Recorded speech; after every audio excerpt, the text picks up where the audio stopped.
জিবরিল আমার পরে উম্মতকে কে দেখা রাখবে? লানত আমাদের জিন্দগি, লানত আমাদের জিন্দগির উপরে। এমন জিন্দগির থেকে জমিন ফাইটা মরা যাওয়া উচিত।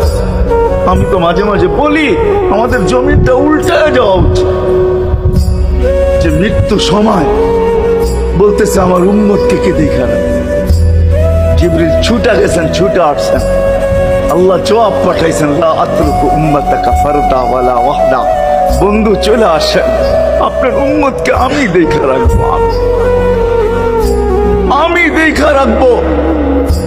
হায় হায়, সবাইকে সালাম দিছেন একবার বা দুইবার, সবার দুরুদ পড়ছেন তো আল্লাহ একবার বা দুইবার, সালাম পড়ছেন কোন নবী রসুলের উপরে একবার কি দুইবার।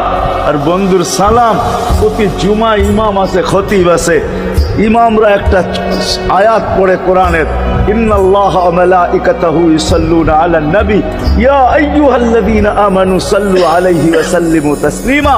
এই আয়াত আমাকে অনেক কিছু বোঝায়। ইমাম ওলামারা, আলেম ওলামারা বলবে এই আয়াতে আমাদেরকে দুরুদ পড়ার হুকুম দিছেন, আমিও বলবো দুরুদ পড়ার হুকুম দিছেন। কিন্তু আমার প্রশ্ন আছে এখানে, আমার প্রশ্ন, আল্লাহ আমাদেরকে পড়তে বলতেছেন, ঠিক আছে, আমরা কয়দিনই থাকবো আর কয়দিনই পড়বো?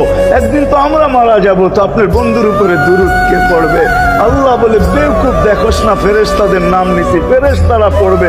আমি যদি আল্লাহকে উল্টা প্রশ্ন করি, একদিন তো ফেরেশতাও থাকবে না, মালাকুল মউত মারা যাবে। আপনি আরশের নিচে লিখেই রাখছেন, ইন্নী কাতাবতুল মাউত আলা মান তাহতা আরশি আল্লাযী হাইলা ইয়ামুত ফাহুয়া ফাওকা আরশি। আমার আরশের উপরে যে সে চিরঞ্জীব, যে নিচে আছে তাকে মৃত্যুর স্বাদ পান করতে হবে। একদিন তো ফেরেশতা মরে যাবে, আমাদের নবীজির উপরে দুরূদ কে পড়বে? আল্লাহ বলে, গন্ড মূর্খ, তুই দেখোস না প্রথম আমার নামটা আল্লাহ লেখা আছে, ইন্নাল্লাহা, আমি আল্লাহ পড়তে থাকবো, আমি আল্লাহ চিরঞ্জীব, আমার বন্ধুর দুরূদ কখনো বন্ধ হইতে দেই না আর দিব না।